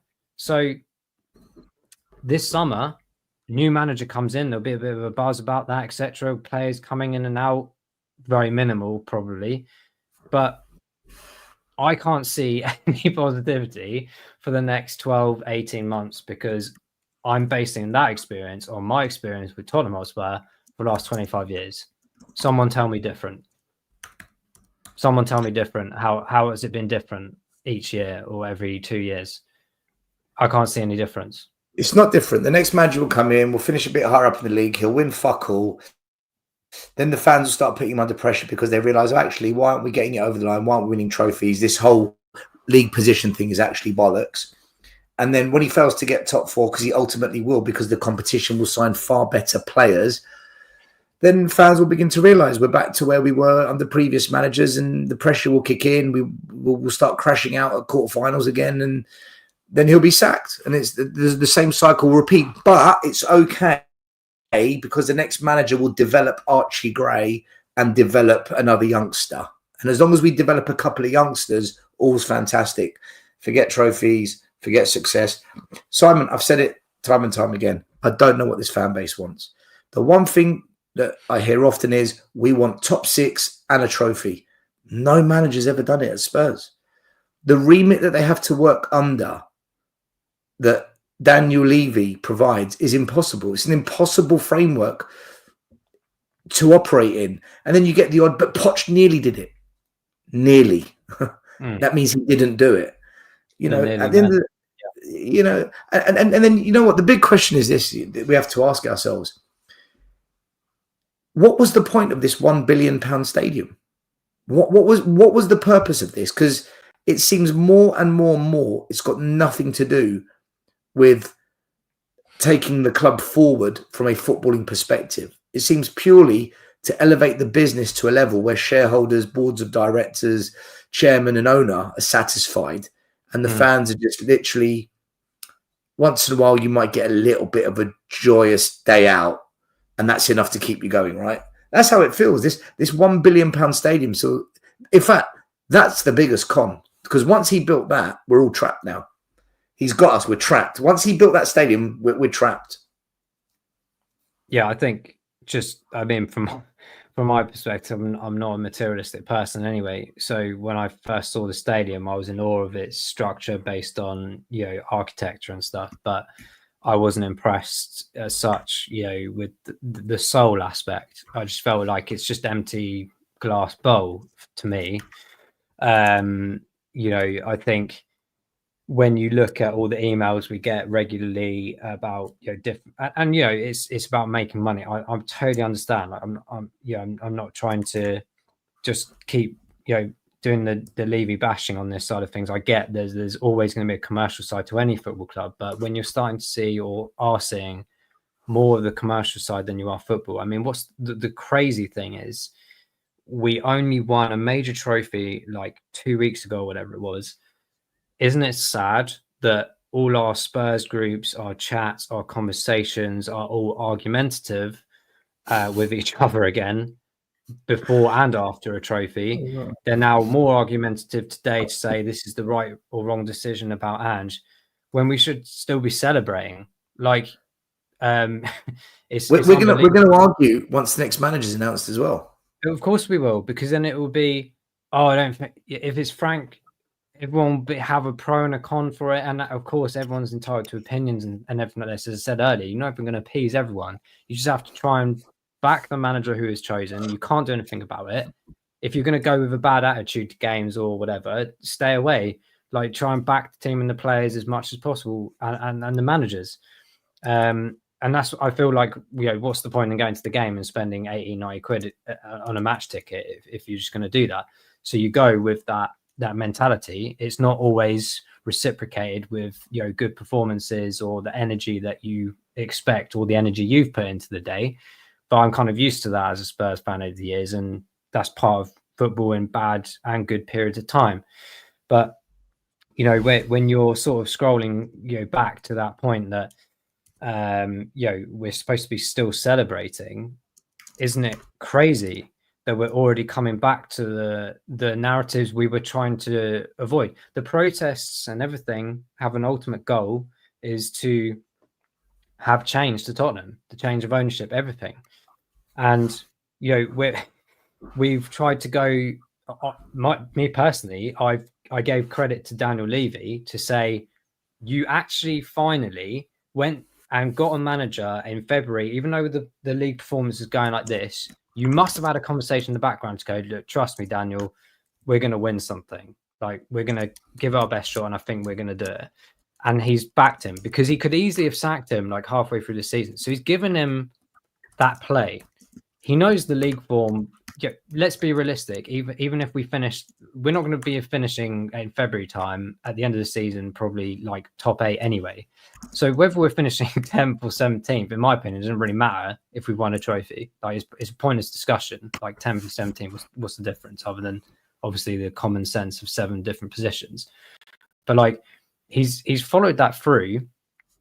But then now we got to this crazy point again, where this manager is now gone, because now you don't think that project's going the right way, even though you believed him and backed him then. Well, why didn't you sack him like 6-7 months ago, irrespective of the Europa League? Why now? So it's always going to be, you know, these continuous circles around and round, the circus of Tottenham.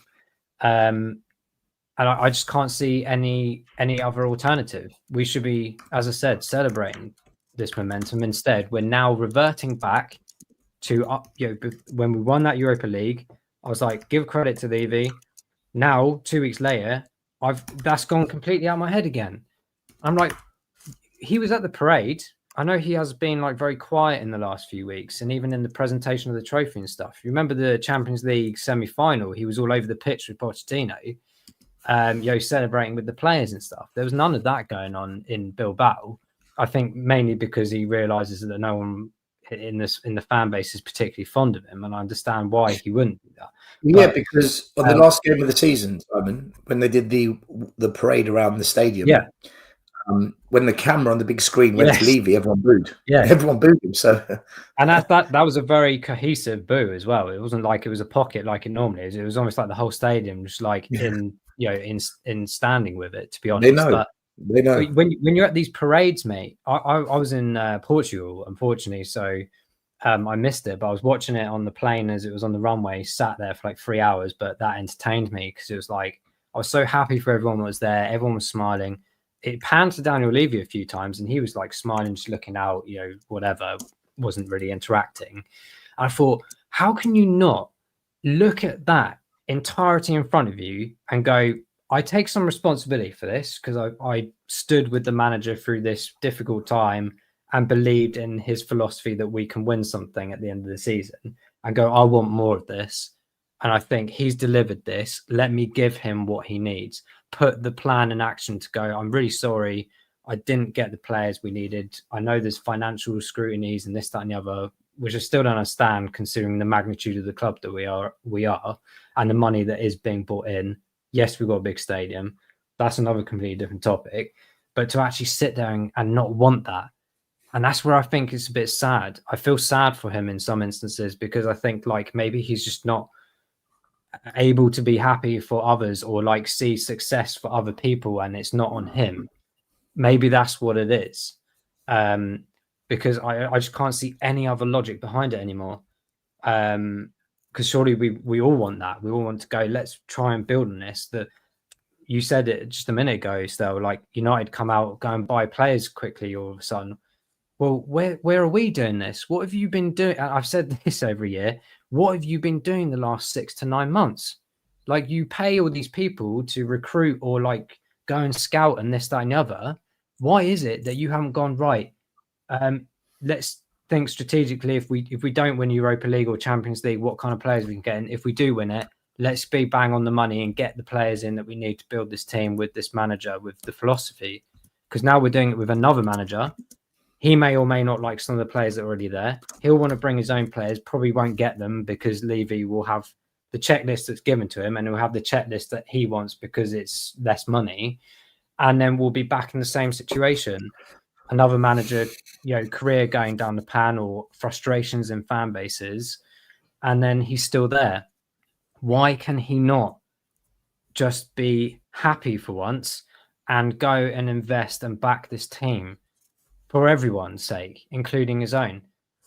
But maybe that's just what happens when you have so much money, or you're just too interested in money. You don't have any empathy, or you don't have any passion to anything. He doesn't have to.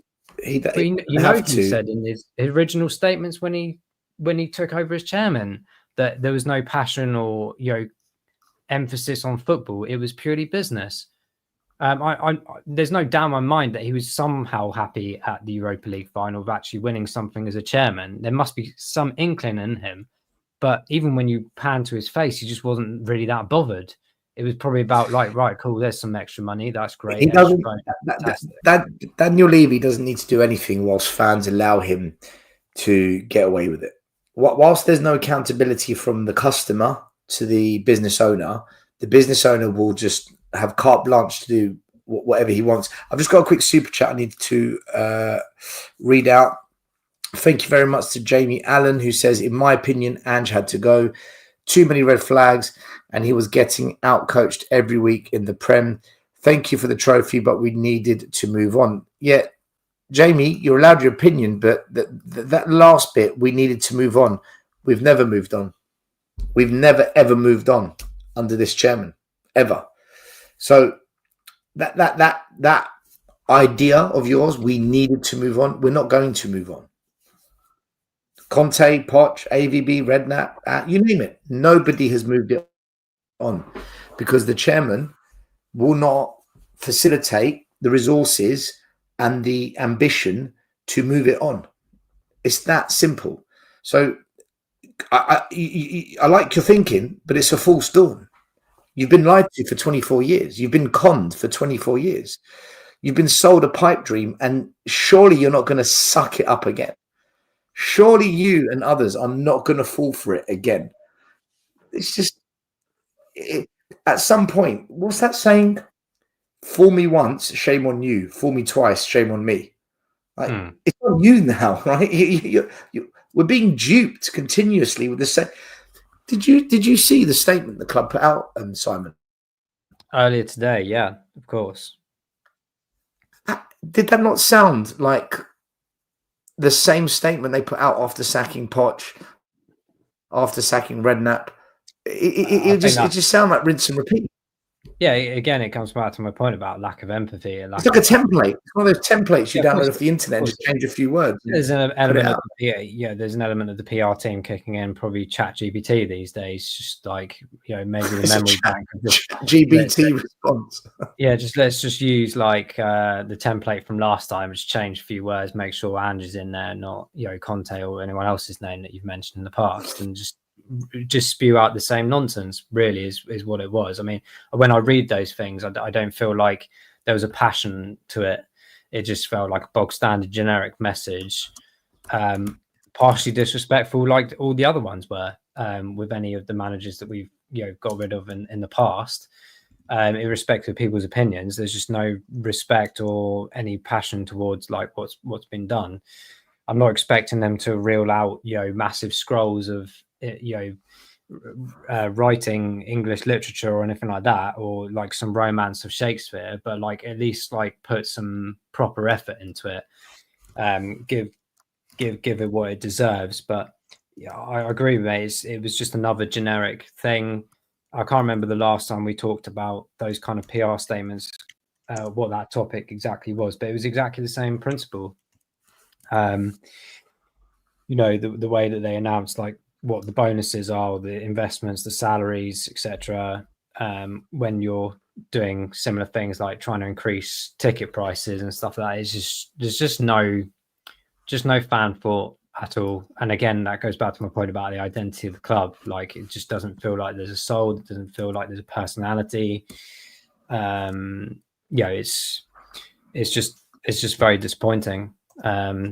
I think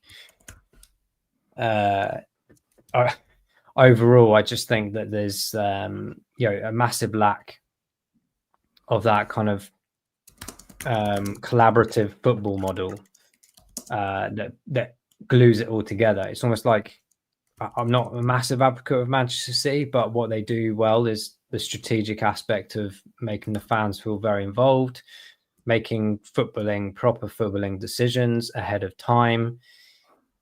It feels a lot more modern and way more advanced than we are. And I think that's one of the major problems. Maybe they're too pally up there and maybe too worried about their, I guess, the reluctance to delegate, the aspect of ceding power. It's all these elements that aren't just clicking through. And again, I apologize to anyone in the chat and stuff for turning it into the Levy discussion, but ultimately, it as I said, I turned it into a Levy discussion. It's in my title. The context behind that, mate, is what I said earlier. You win the Europa League, and you're celebrating. You try and give credit to the chairman and the ownership, but then 2 weeks later diminish everything, and then what choice do you have but to go back to that? Because again, that person's made that decision. There's clearly no proper plans in place as of yet. I know they're talking to people, but whoever comes in, mate, I'm just not convinced. They're not going to be successful, mate. They're not. Nothing. I had this massive argument on 2 other YouTube channels this week, and it's like I'm banging my head against a brick wall. Nothing changes until we spend the entire budget on 3 or 4 top players. Instead of spending 200 million on 8 players or 4 kids, 2 average players, maybe 2 good-ish, we just need to go and buy 3 or 4 really top players and do that for a couple of windows in a row.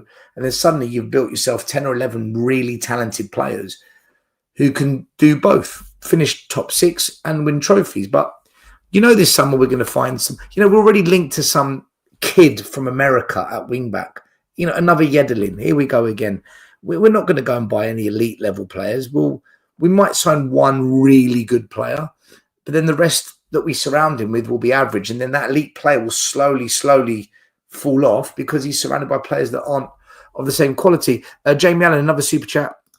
He says 17th is unacceptable. He was leading us to relegation, but he didn't relegate us and he led us back into Champions League.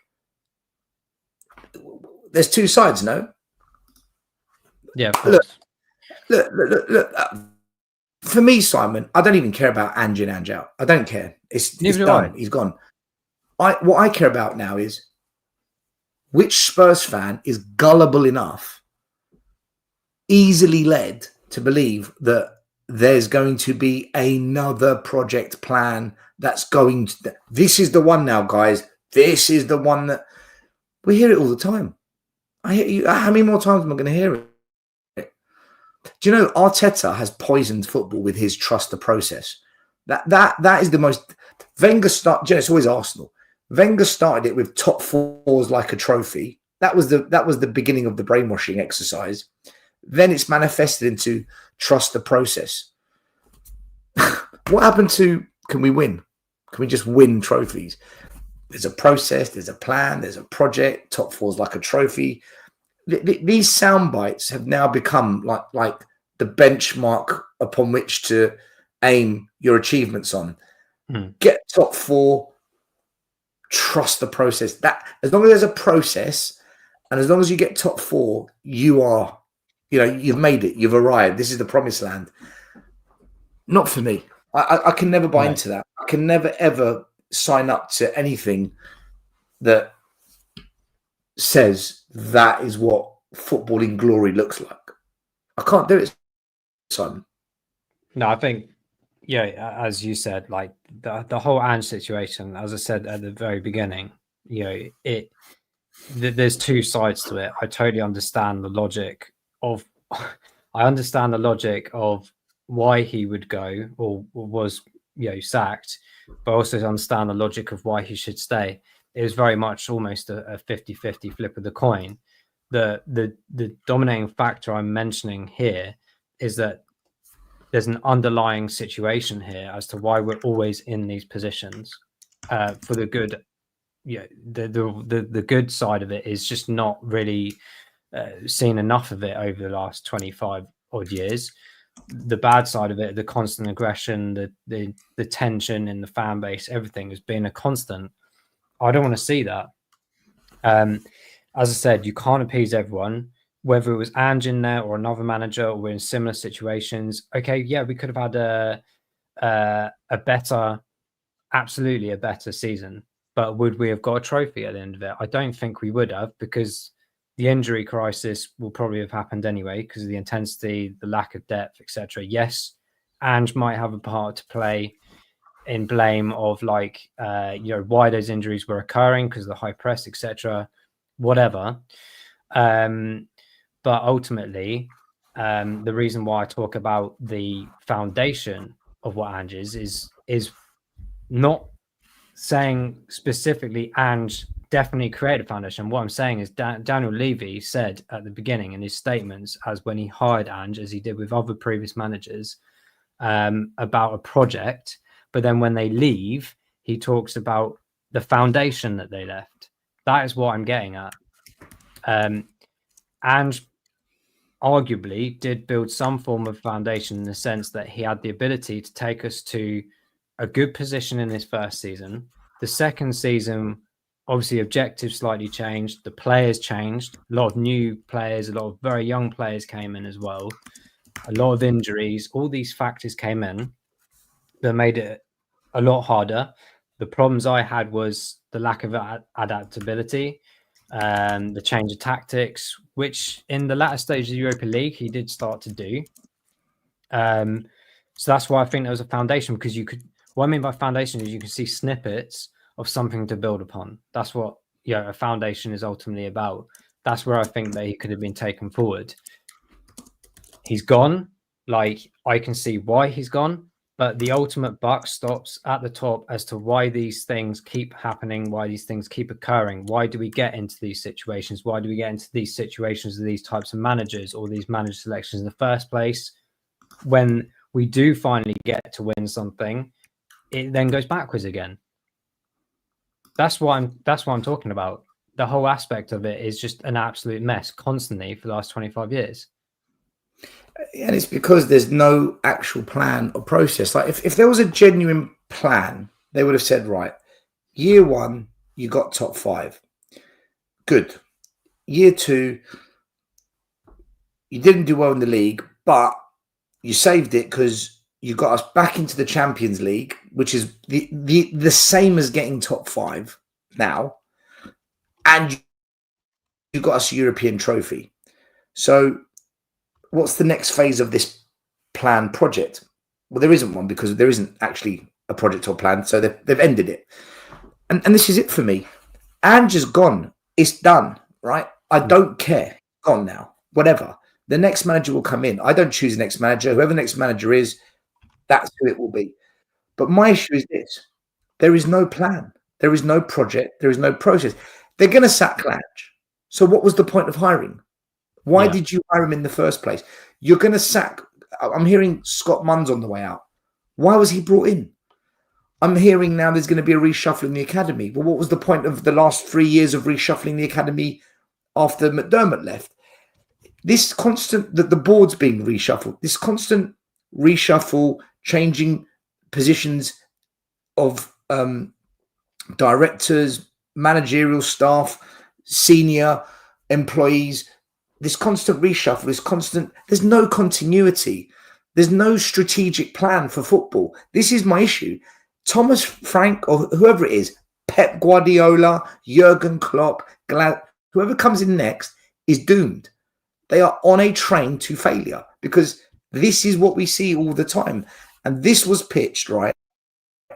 And Simon, I'll go back to it. This current project, Lange, Munge, and this was pitched as the answer now. Levy said it. I made mistakes in the past. Well, you've just made another fucking mistake, man. You're still making them. You keep making them. This wasn't the guy. If you don't want Ange, it means it was wrong to hire him.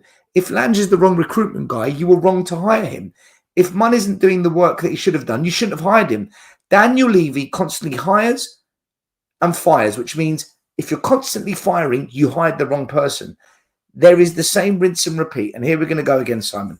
Another project, another process, another plan. Let's bring in Vinay because he's better with the fans than Donna Cullen. Whoopie fucking do. Who cares? Let's bring in another finance guy to sit on the board of directors. We don't care. Let's change the manager. Fine, he'll be gone in 2 years. Let's change the coaches. Great. Let's see how long they last. Let's change this. If you're constantly changing your staff, you've got such a high churn rate, your failure to retain them means either you're mismanaging the process or your ability to hire the right people is catastrophic. Levy is the problem. And I've banged on about this for 5-6 years. Simon, I'm going to repeat it again. If you're Ange out, then you should be kicking off. If you're Ange in, you should be kicking off. If you're Ange out, you're Ange because the guy you believe should be staying here to build has been sacked. If you're Ange in, the guy that's been sacked, you should be angry about it because he's not allowed to build on what you believe he can build on. And if you're Ange out, you should be fuming that you've been lied to about another project. You've got your Tottenham back, the chairman told you. You should be absolutely pulling your hair out that you've been misled and conned again. And the next manager, do you know what? I think I can actually write down the words and the sound bites they're going to use when they hire him. I think I know exactly what the sales pitch is going to look like. And my only hope, Simon, and I am clinging on to desperation here, is that Daniel Levy isn't the chairman anytime soon, whether it's the next couple of months or the next year. That's my only hope that I'm clinging on to now. Because that's the only way I see actual fundamental change in how we think about football. Yeah, I think you hit the nail on the head, mate. And, as I said, like, the argument of Ange in and Ange out is out the window now. It's done. Like, it's done. Ange out, Ange in is done. But exactly to your point is whether you were in or out, the fundamental problem is still there. And it's unfortunately reverting back to this constant point. Again, as I said earlier, it's probably the only club in the world that we talk about our ownership than we do more our club. And that's not right. That in itself is an alarm bell to make people realize more and more, like, what is the actual focal point in this club that we all love. And we try our best to be emotive towards the players, the manager, etc. But a lot of it gets taken away from us. As I said, the Ange situation is what it is. It was what it was. There are pros and cons to it all, as there are with every other manager that's come in. There will be people that were like, "Oh, Jose was a fantastic manager," or "Jose was a terrible manager because we didn't like the way he played," or "We liked his philosophy, but we weren't happy with how he's been treated," or not backed, or whatever it is. Every single manager, we have this divide in the fan base, and I'm sure that's the same with most clubs. Fan bases. But what is very frustrating is, I think, is improving. 100% it's improving, especially with the protests that you guys organize and loads of other people organize, of course, to make people realize there's things we need to focus on collectively. We have to start really focusing on the fact that Ange in or Ange out, there were mistakes made, or things not backed, or things not going properly. And also now to this point that we're at today, where we are now back at square one again. And ask yourselves, please, how many more times do you want to keep doing this? Like, how many times? I'm not saying like we're all going to just give up on Tottenham and stop supporting them forever or anything like that. What I'm asking you is to just ask yourselves, like, how much longer do you want to keep having the same insane thing happening in a round and round circus act that constantly happens at this club? This is the question that needs to be asked, like, from everyone now. Because I'm just fed up with it. Even people outside of football, like I said, the other half, she doesn't understand football much at all. But when she understands the common sense of things and can't get her head around these things. She knows that I talk about Daniel Levy all the time and this, that, and the other. And she's like, "Why are you bothering? Why don't you just go and support Portsmouth, 5-minute walk down the road?" Which, of course, I go to their games, but you can't just snap out of it. This is drilled into your DNA, whether it's a young age or an older age, or like you fell in love with them for whatever reason. The reason I talk about it in this way is because I care, because I love the club, and I hate what's being done to it, or I hate how it's being used. I think Tottenham Hotspur, with its old ground, with what it stood for, has been used as a massive catalyst, as a massive platform to create a massive enterprise. That's all it actually is right now, until this ownership changes. So I'm hoping some of these rumors are true, mate. I don't know the full ins and outs of who some of these people are that are being talked about Levy stepping down, this, that, and the other. Whether it's a good change, whether it's a bad change, whether it's just another banking bunch of groupies coming in, who knows?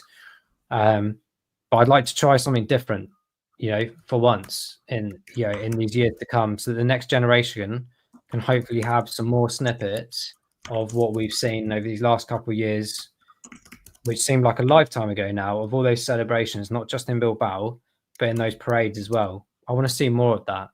4th and 5th, absolutely fantastic if we can get it. But I want to see trophies, man. I want to see more of those kind of days. I want to experience something like that more and more often. But I think under this ownership, we're just not going to get that. We're not going to get that balance of having very strong league positions and winning things. Because we don't have the players and or the manager to be able to facilitate both of those things together, or the ownership to back it. So I think it's it's getting to a very, very frustrating end to the summer, and partially disappointing, really, in that sense now, because I feel like a lot of the celebration has been tarnished. When's the right or wrong time to sack a manager and get used to a new philosophy? Of course, summer's coming up, so policies of transfers and training methods need to be inbuilt. I get it, but it still feels a bit very raw today of how almost quick it was done, or maybe even not how, if it was not done quick enough. Maybe it's almost a bit of a tease, or maybe showing a bit of disrespect that actually you are probably talking to a load of managers in the background, because you would have done something about this maybe earlier if you felt this way. So it's obviously been something on the cards for the last couple of weeks, not something you just thought, oh, today I've woken up, I'm going to sack Ange. When you start building these mentalities in your head, it does make you feel extremely more and more disappointed than what you were about how this is all being developed. But good luck to the next manager coming in. As I said, I'll back them. I'll back the players like I do all the time. But I'm not delusional to the sense of the problems that still occur in this club, and we must continue to keep battling it, and not just think that the Europa League win was a scapegoat or a smokescreen. Those problems will still be there, and I think that's evident from today onwards. Guys in the chat, very quickly, there's only a few mods and it's getting out of control. So what I'm going to do, because I'm not going to allow some of the people in the comments to get away with it because there's not enough mods, when the show's over, I'm going to go back and watch the whole show, and the live comments, they will pop up on the repeat, and I will go through each one and I will ban anyone who's been rude or offensive, racist, all that stuff tonight. I'm going to just ban a lot of you who've just crossed the line. If you've used a swear word and that's fine. But if you've directly been spiteful and horrible, and I will see what's what, I will ban each and every one of you that's done it. Look, there's a few people in the chat tonight saying it's a contradiction to say that this project's failed when Ange has won a trophy. It's not a contradiction, because what we were sold was a long-term project. Hence why Ange was given a 4-year contract, not a 2-year contract. He was given a 4-year contract because that was the duration of what they felt the project would need. So if you sack him midway through the contract and you're paying £10 million in compensation, it has failed. When you're paying out compensation, it means you're sacking somebody for not succeeding, right? Otherwise, why would you sack them? So it has failed. Otherwise, there wouldn't be compensation, and the contract would have been 2 years, not 4 years. To suggest that this project is a success is absurd. And you know what? Let's not be naive, and let's not pretend. The next manager will come in, and there will be many a player that won't suit his system, won't meet the requirements he needs, and he's going to clear the dead wood, bring in his guys. It is a failure because we're going to start all over again. Yeah, I'm sure there's some players that will work, but there's some that just won't. It's the same cycle. So it's not a successful project. It was a successful season because we won a trophy, but a project? If the project's successful, why are we sacking the manager? Why are we looking to get rid of Ange and Lange and bring back Paratici? Why is it Scott Munn's now rumoured to be on his way out as well? I don't understand. Anyone that thinks this worked is deluded, or you're just conning yourself because you're trying to defend Levy. But then that's what we do as a fan base. We protect Levy, then we wonder why we have 17 managers, 7 different football directors. What is the actual sum of money and compensation we've paid sacking managers, Simon? Because I bet you it must be phenomenal, especially the likes of Jose Conte were massive investments. Poch wasn't cheap either. They just gave him a new contract and they sacked him a year after, didn't they? Yeah, I know Ange was a cheap option, so I guess another factor maybe played in, the fact of how long he has left, and the payout that was needed would be a lot less. So the change wasn't as risky as previous managers. So again, it just comes back to money, and that's where I think it's about the morals and the principles of what we should be as a club, as people. That's where it gets me down a bit, because that's the kind of person that I am was would always try and think that way. But do you know what I'm going to do, Simon? Do you know what I'm going to do? I'm not today. I'm going to write down actually. I'm going to check something out just for my own knowledge, and then I'm going to share it to see what's actually happened. I'm going to look at each manager that was fired and what position we were in the league. So, for example, let's say a manager was 8th and they were fired. I'm going to look at where should they have been. So let's say top 6. How far were they off top 6? So if they're 2 places off top 6, let's call it £3 million per year we've lost. So that's 6 million we've lost. And I'm going to put that against the compensation and see whether it's justifiable from a financial perspective, this argument of league position is important because we need the money. Because if the compensation paid to a manager surpasses the cost of where he is in the league, I think that argument dies, doesn't it? I'm gonna look at it. I'm gonna do the last 24 years of where we should have been in the league. Realistically, I don't expect Martin Jol to finish top 4. He should have finished top 8. So if he finishes anywhere there, that's good. I'm gonna do it. I'm gonna spend next week and I actually can go through it and see. I bet you there's a big argument to be had just on that. Yeah, of course. It'll be interesting to see it. Look, sorry. Go on, go for it. I was going to say, mate, everyone's entitled to their opinion. Yeah. Some of the chats back and forth, some people just need to chill out. Yeah, at the end of the day, I lost my head in my own WhatsApp group today. I lost it. We're all. I don't care. We all want the same goal. We want the club and the team to be successful. We have our own. Do we have the same goal, Simon? Well, I like to think that we want to. I think we're just perhaps getting, as I said, too divided, and I think there's blame on the club for that for sure.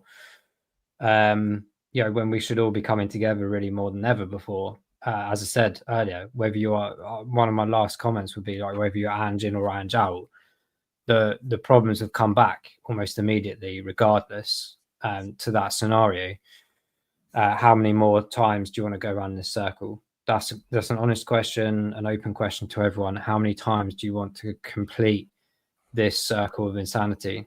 Because we're now on to the next one. Let's see what it brings. Who knows? Who's right and wrong with the next managerial selections or decisions? I don't think there's going to be many out there that we can realistically get. I don't think there's going to be a huge queue to come to Tottenham because of previous managerial experiences and probably don't want to work with the ownership. So we're probably down to maybe 1 or 2 realistic ones, or ones that just want a bit of a boost of a career, a bit more of a bigger impression count, etc. from the clubs that they're currently at. I don't know where we go. I really don't know where we go from this. But I will stand by the fact that whether Ange is, a pro or con to fans, there is a foundation left behind. We have now got a team of winner mentality. Like they've got a trophy in their hands, they've got medals in their hands. Whether it's going to be Ange or the next manager, there is a foundation. All I implore the club to do, which I've said every year, which never happens, please just get behind this club for once. Back it with what's needed. If you're bringing a manager, whether it's Frank or whoever it is, try and please take it to the next level of what we've been talking about today on this show, of getting those higher positions in the league and competing. You can only do that, if you back the team, you get that depth in, you get the quality in. Otherwise, we will be here in 18, 24 months' time. But I feel like the excuses are done now. I would like to see Levy completely step down. I'm hoping those rumours are true. Whether the next regime is worse or better, that's for us to find out. We've given this person 25 years. How many years will we give the next one? Let's see what happens. But, at the end of the day, guys, let's all try and be friends in the comments and try and support the unity of what we want this club to achieve. Please. No attacking each other. Guys, Simon's given up his time to come on tonight, so I want to say a big thank you to Si. So I appreciate you. A different voice, a different noise, a different sound on the channel to the usual regulars that we have on. So, mate, thanks for coming on tonight, Simon, and sharing your thoughts on it. Love you as always. And, big kudos to everyone out there. Tomorrow's another day. Tomorrow's another manager. If anyone is interested in crypto or NFTs or blockchain, Simon runs probably one of the most informative channels on this stuff, right? Called the Whales of Wall Street. It's not financial advice. I need to make that clear. But check out his content. He's been doing it for a decade. He knows his stuff. And he's not just a clickbait crypto Bitcoin boy.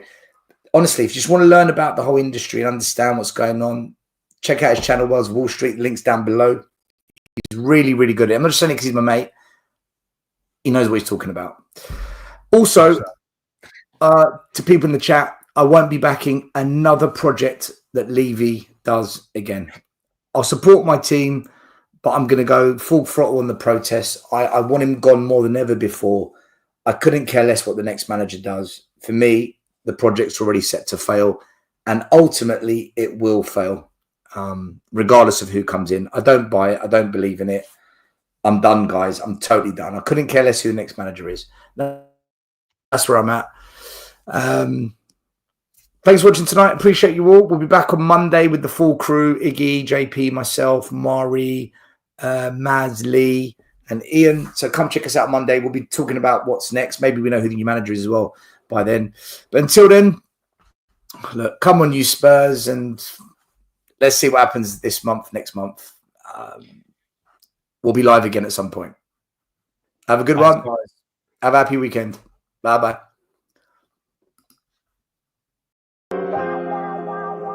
The first game we look for, Robbie. Tottenham away.